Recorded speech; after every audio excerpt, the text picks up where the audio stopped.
How to deal with rejection.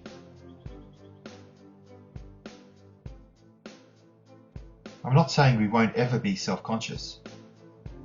We think rejection is this thing that happens all the time.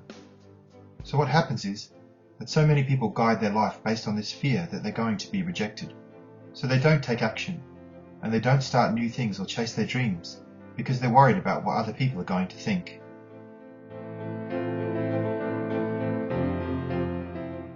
They believe they're going to be rejected and deemed unworthy, unlovable, or not adequate in some way or another. And you think, that's so sad, because rejection, the actual form of rejection that shapes people's identity and hurts them, happens so rarely.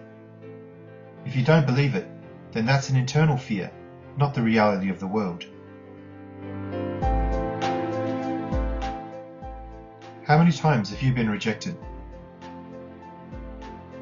How many times has someone really criticized you and rejected you in a way that hurt? For most normal people, it's about 7 times, or less. There's some people who've had more than that. I'm saying the average is around 5 to 7. Yet so many people are scared of rejection and let it dominate their whole life. But I'm thinking, why are you so scared of something that rarely ever happens? I'd like you to think of how many people have treated you really well and have received your ideas really well and have encouraged you. How many people have done that in your life?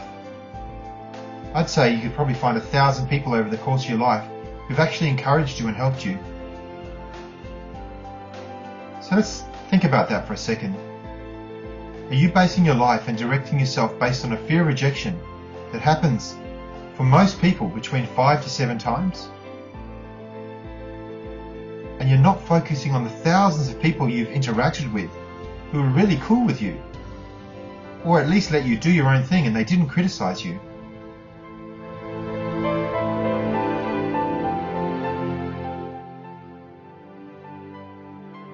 You have to realize that rejection actually barely ever happens.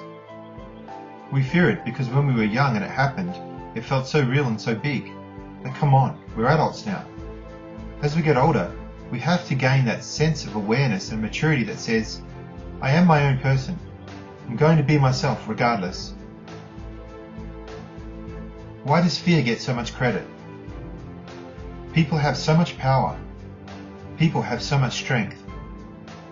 People have so much in themselves that it can actually be heroic tendencies if they focus on that as much as they focused on their inadequacies.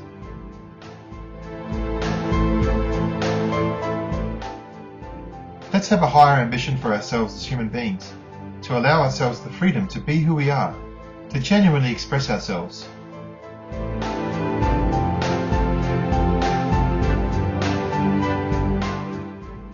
Yes, some people will criticize.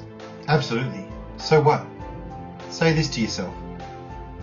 I'm not going to limit my service or message to the world based on what other people think.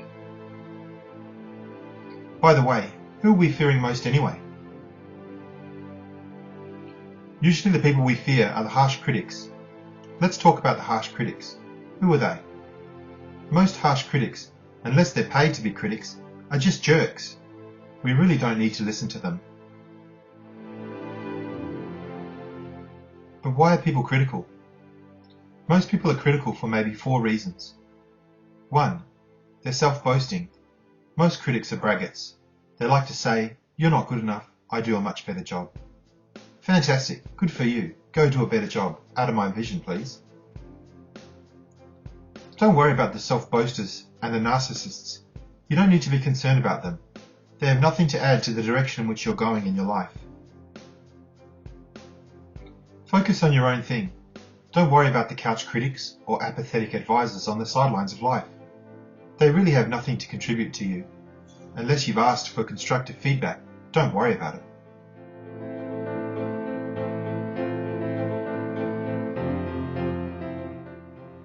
I think the second reason people often become critics, it's because of self-protection. They're critical of you because they see something outstanding, remarkable, or different in you, and they're scared. Because they're comfortable in their own thing, or it challenges their own beliefs and behaviours seeing you excel. Seeing you have the boldness, the freedom, the joy, the ambition, the guts, the integrity and the courage to put yourself out there, they're like, oh yeah, who do you think you are? So they try and knock you down to their level. Do you need to be concerned about those people? No.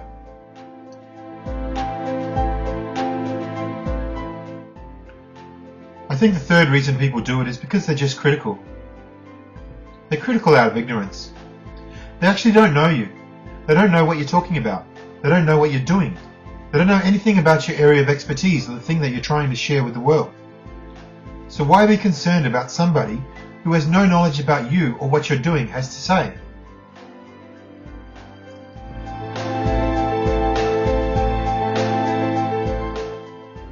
The fourth reason people do it is because they actually want to provide value. They want to protect you. They want to give you some direction to protect you and to care for you, and they don't realize that sometimes the way they do that, their tone might be condescending. Maybe the way they do it does hurt or limit you, but they weren't trying to be a tyrant to you. They're just maybe a little unconscious or lack some emotional or social intelligence. For those people, pity them and ignore the rest of them.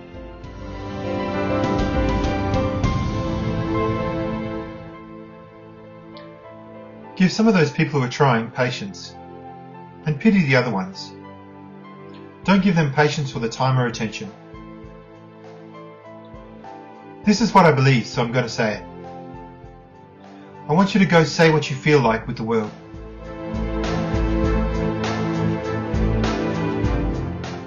I want you to go and say and express what you feel like to the world. Go give yourself to the world without concern about what the world thinks about you.